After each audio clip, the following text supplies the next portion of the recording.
بسم الله الرحمن الرحیم. زه یم عرفان درانی. تاسو ګورئ پیام خیبر. دا ټیم ما سره ډېر ښه شخصیت ولاړ دی، شاه فیصل افریدي بھائی. نن دلته ټون باقاعده افتتاح بیا لویه خبره دا ده چې دلته ماشاءالله کومه مدرسه دلته افتتاح وشوله. ماشاءالله الله هر چاله وس ورکړي چې دا نه غټې غټې مدرسې جوړې کړي. موږ سره جی شاه فیصل صاحب ولاړ دي، سره هم خبرې اترې کوو نن د پروګرام حوالې سره. السلام علیکم. وعلیکم السلام روانی جی. پیام خیبر شکریہ ادا کوم جی چې تاسو راغلئ. دا راته وایي ماشاءالله نن مدرسې اوپننګ هم وشو، بیا دلته بنیاد هم کېغوستلی شو. مینوالو ته څه ووایي د دې حوالې سره؟ دا موږ یو پروجیکټ دی خیبر ریزیډنشیا په نوم باندې پشتخار چوک څخه تقریبا 2.5 کیلومتر فاصله کې دی. سربند نیر باندې لینک روډ دی او ان شاء الله فیوچر کې به د رنګ روډ پشتخار سره لینک کېږي ان شاء الله. دا یو کوشش روان دی.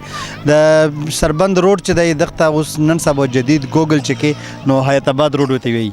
دا هغه روډ دی چې حیات آباد ریګای د پشاور نوی دوه سکیمونه سرکاري چې کوم دي، یو جلوزو هاوسینګ سکیم دی او یو پشاور ویلی دی، دغه سره ملاوي لکه دغه روډ باندې لینک کېږي. نو دا فیوچر ډېر امپورټنټ روډ دی چې په دغه باندې د خیبر ریزیډنشیا واقع دی. لکه دا یو سکیم دی چې په هغه کې روډونه تقریبا جوړ شوي دي، قبضې له تیار دی، خلک پکې کورونه جوړولی شي. الریډي پکې کورونه روان دي لکه او ډېر های فای سټینډرډ ډیولپمنټ پکې روان دی لکه.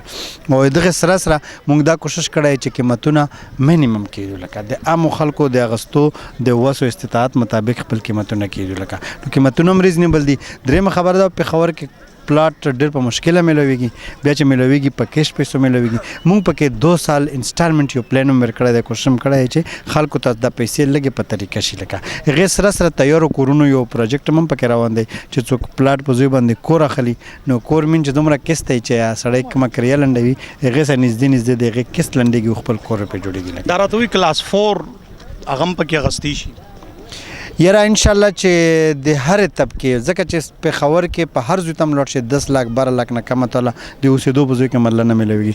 دلته موږ دا په کیستونو باندې په 7 لاک روپۍ مرله ایښی دی. نو ما په خیال چې څه نه څه د کور خواهش لري هغه خلک پکې ځان ته پلاټ اخیستی شي. دې کې د هیلث فیسیلیټیز یا دا کې پارکس دي.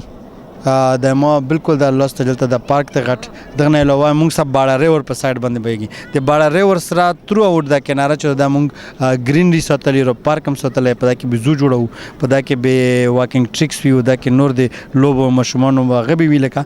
نو پارکس پکې شته، په دا کې سکول شته، په دا کې هاسپیټل پروګرام شته، مسجد پکې افتتاح وکړه. ټول نه اول موږ پکې د مسجد هغه وکړو چونکې یو مسلم کمیونټي ټول نه بنیادي ضرورت دی چې هغه ته هغه عبادتګاه مسجد چې دی دا په اپروچ کې نو آغاز هم پکې د مسجد نه وکړو. مارکیټ شته پکې، هاسپیټل شته پکې، د ټول فیسیلیټیز چې کم دی یو سټینډرډ لیوینګ دپاره او یو د ماډل کالوني ضرورت دی هغه ټول فیسیلیټیز به انشاءالله پکې موجود وي.